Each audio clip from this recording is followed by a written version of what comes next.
Көп рахмет. Митингті басталмастан бұрын бүгінгі митингтің тақырыбы және ұйымдастырушыларын таныстырып өтсем. Бүгінгі митингті ұйымдастырушы қыздар, менің атым Айгерім Тілеужан, мен азаматтық белсендімін, және екінші ұйымдастырушы Арайлым Назарова. Мына жерде тұрған қызымыз тізім жасап, Арайлым Назарова да азаматтық белсенді, екеумізде Алматы қаласының тұрғынымыз. Сол себепті бүгінгі митингті ұйымдастыруға бел будық.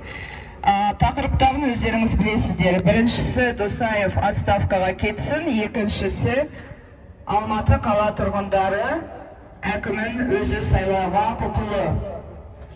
Енді сіздер білесіздер, мына қанды қаңтардан, қаңтар қырғыннан қазір тура бір ай өтті. Соның салдары, бұл енді қаңтар қырғына тек қана салдары ғой. Себебі бәріміз білеміз деп ойлаймын, осы жерге жиналған адамдардың барлығы. Ол 30 жыл бойы бір адамның тақты ешкімге берместен билік төстеуі, бір адамның автократиялық режимді құруының себебі.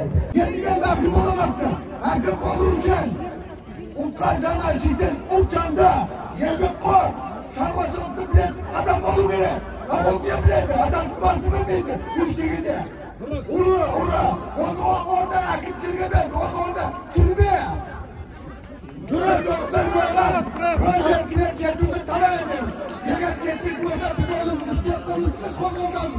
Айтып келерді, түрмеде отырады. Бүгінге дейін жасаған қылмыстар тексеру үшін комиссия құрамыз. Bir hafta oldu. Akım olғанша не істемеді жоқ. Міне қаңтар оқиғасынан кейін қанша қазақтар мына түрмеде отыр, жазықсыз сотталып отыр.